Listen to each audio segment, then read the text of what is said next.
bueno, en esta misma onda de lo que tiene que ver con la parte presupuestaria, la parte económica, Pierre Poilievre, líder de la oposición oficial, líder del Partido Conservador de Canadá, ha lanzado una serie de documentales sobre los cuales, por supuesto, da varios datos acerca de la grave situación económica que está aquejando el país, producto de las nefastas políticas del gobierno liberal.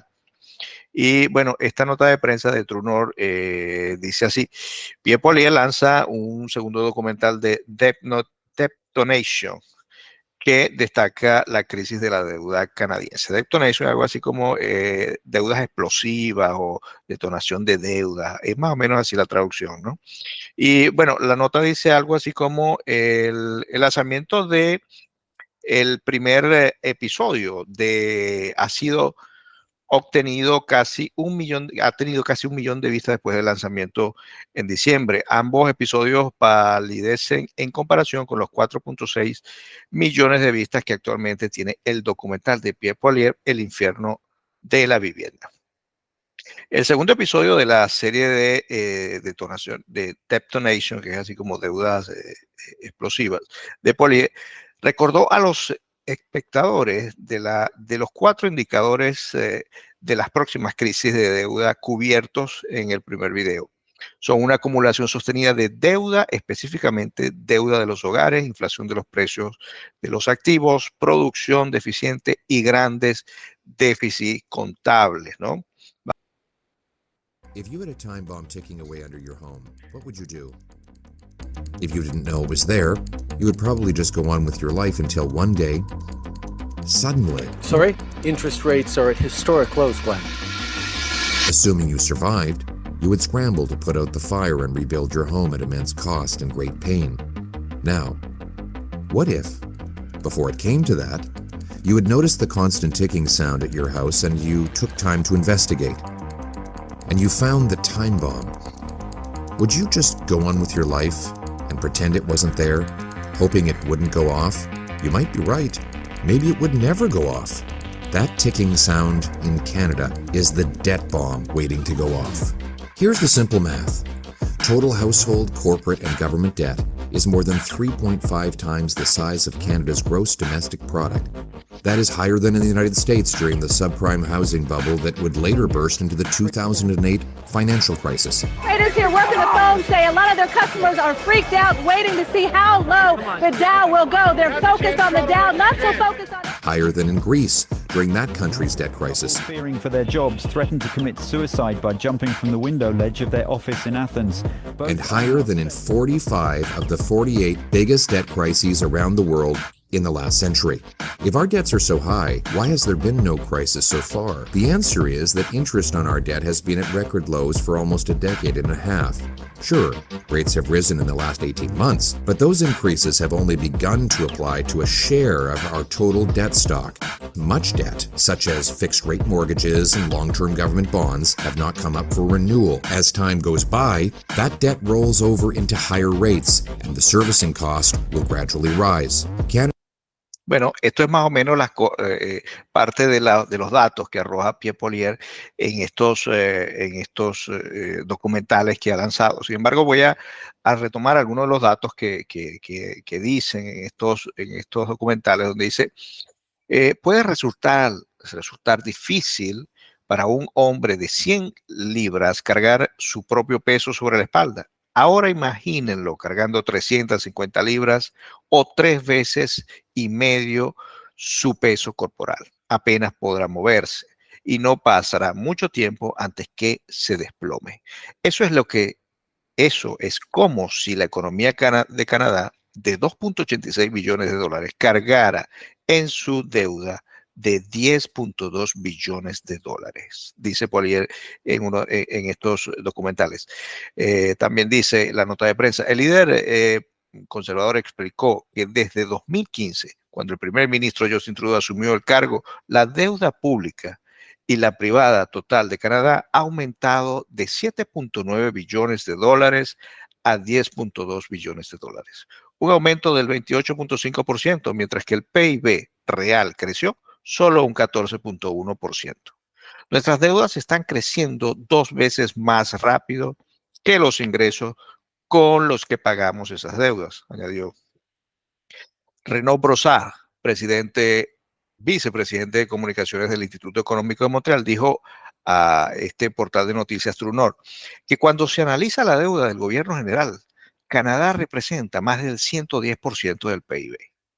La elevada carga de deuda de Canadá en todos los niveles de gobierno cuesta a los contribuyentes una cantidad significativa de dinero en pagos de intereses cada año.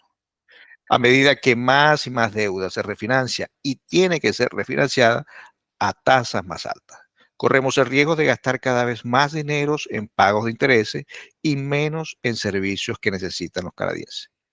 Poilievre también reveló que el problema empeora cuando se mira más allá de la deuda pública. La deuda total de los consumidores, las empresas y el gobierno combinado es el 357% del PIB de Canadá. El documental comparó la deuda actual de Canadá con las mayores crisis de deudas de la historia. Tras tres de las principales crisis explotadas fueron la Gran Depresión, la crisis de la deuda griega y la crisis financiera de los Estados Unidos de 2008, cada una con una relación de deuda al PIB más baja que la de Canadá en la actualidad. En las 48 crisis financieras más importantes del siglo pasado, Canadá tiene actualmente un índice de deuda mayor que todas menos 3, dijo Poilievre. En la mayoría de las 48 crisis, las economías de los países implosionaron con deudas inferiores al 300% del PIB. Entonces, ¿qué nos hace inmune a correr la misma suerte? ¿Somos especiales? Podemos pensar que lo somos, pero podemos estar seguros de que todos esos países también lo pensaban que eran especiales. Esto hasta que dejaron de serlo. Esto es lo que dice Pierre Poilievre en estos documentales. La ministra Chrystia Freeland suele decir que Canadá tiene una relación de deuda PIB más baja del G7, lo que Poilievre afirmó que era una falsedad comúnmente repetida. El Fondo Monetario Internacional muestra que en 2023 la deuda bruta de Canadá era poco más del 106%, superior a la de los países del G7 como Alemania, Estados Unidos y empatada con Francia. Canadá tiene la relación de deuda neta PIB más baja, lo que deduce los activos del Plan de Pensiones de Canadá, el Plan de Pensiones de Quebec y otros activos que, según Poilievre, el gobierno nunca podría utilizar sin las protestas y el rechazo extremo de los pensionados. Una excusa común utilizada para gastar de más es la pandemia, explicó Poilievre. Sin embargo, el oficial de presupuesto parlamentario demostró que el 35.5% del nuevo gasto de los federales durante la pandemia no tuvo nada que ver con el COVID. Esto es un dato muy importante. También nos dice, el déficit federal ajustado a la inflación y el tamaño de la economía era 64% mayor que el de la Primera Guerra Mundial y 2.5 veces mayor que durante la crisis financiera mundial. Solo durante la Segunda Guerra Mundial el mayor déficit fue mayor, afirmó Poilievre. Advirtió que el gobierno federal prevé 186 mil millones de dólares adicionales en gasto deficitario para el 2029, sin planes de equilibrar el presupuesto. Si bien la deuda federal y las corporaciones es motivo de preocupación, los niveles de deudas personal de los canadienses también lo son. Según TD Bank, los canadienses dedican el 15.4% de sus ingresos al pago de deudas. Antes de la crisis financiera mundial, los estadounidenses gastaban el 13.2% de sus ingresos de la deuda. Y eso fue lo que condujo a una crisis económica masiva en el sur de la frontera, dijo el líder Pierre Poilievre. Cuando más pobre eres, peor la crisis de deuda en Canadá. Poilievre destacó que las personas entre 45 y 54 años en el quintil de ingresos más bajo tenía deudas equivalentes al 732% de sus ingresos por disposición, un aumento de más del 300% desde el 2014. La relación de deuda del PIB de Canadá ha batido récord en los últimos años, es 50% más alta que su promedio a lo largo plazo y mucho más alta de lo que era el caso en muchos países justo antes de entrar la crisis de la deuda. Bueno, son varios de los datos que nos arrojan los documentales de Pierre Poilievre, donde sin duda que el gobierno liberal y Trudeau ha tenido una gran responsabilidad sobre esta debacle. Y bueno, ¿qué podemos esperar de la dinastía Trudeau? ¿No? Muchos no conocen la historia, pero Pierre Elliott Trudeau también dejó una situación económica bastante grave en Canadá en los años 80.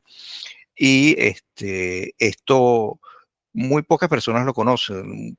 Personas conocen la propaganda de Pierre Elliott Trudeau por la Carta de Derechos y Libertades y toda esa propaganda que la izquierda le ha dado, pero sin duda que Pierre Elliott Trudeau fue uno de los que tenía una deuda sumamente alta y que por supuesto que su hijo Justin Trudeau ha seguido nefastamente los mismos pasos, ¿no? Exceso de gasto, déficit, inflación, son cosas que se repiten en la dinastía Trudeau. Vamos a ver algunas declaraciones que dio Pierre Poilievre luego de. Fíjense cómo aquí en los gráficos que se están mostrando, como en los años 80 eh, habla de la rata de suicidio, es decir, índice o indicadores bastante negativos de Pierre Elliott Trudeau como de su gestión, ¿no? Él tuvo muy buena prensa a nivel de la izquierda, ¿no? Una buena prensa a nivel cultural, pero en verdad gestionó muy mal el país. Bueno, aquí tenemos a Pierre Poilievre diciendo básicamente lo que ya venía mostrando en sus documentales, ¿no?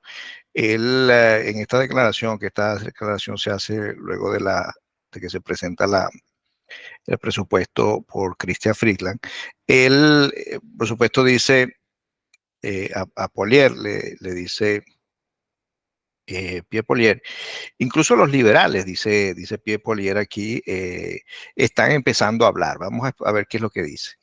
The costly coalition and all these deficits, all of the doubling of the national debt. Remember, it was supposed to stimulate growth. We've had the worst per capita GDP growth of any country in the G7, and by far. That is the disastrous record of Justin Trudeau. And yet, he wants to keep going. Over the last several weeks, he has been pouring fuel and not water on the inflationary fire that he lit, with tens of billions of dollars of new spending for the same old programs that caused the misery in the first place. Even liberals are starting to speak out. Today, proud Liberal and former Bank of Canada Governor David Dodge, who worked for Martin and Chrétien, has said that this budget is on track to be the worst since 1982, as Trudeau doubles and triples down on the costly failures that have left Canadians hungry and without homes. So my message is simple. We're stuck with this costly coalition for a year and a half, it looks like.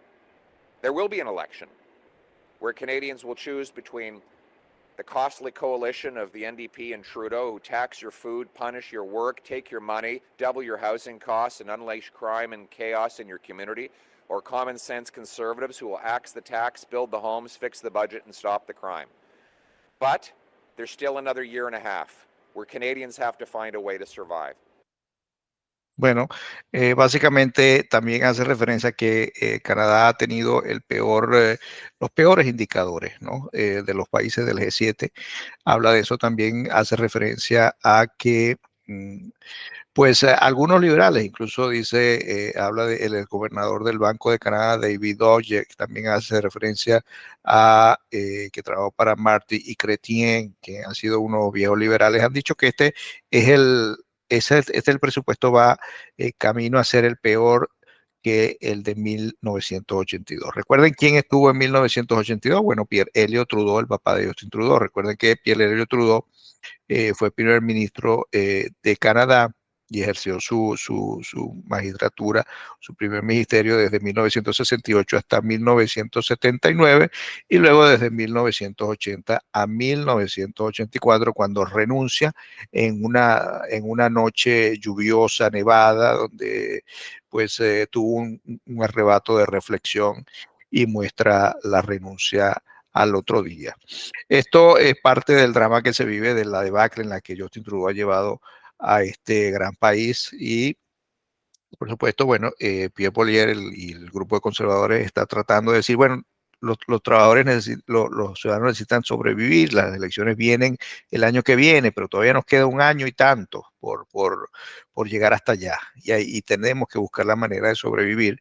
Esperemos que él habla de esa fusión explosiva que hay entre el NPD, que es decir, la extrema izquierda, quien es una de las muletas del Partido Liberal, al igual que los separatistas de Quebec, ¿no? Los que quieren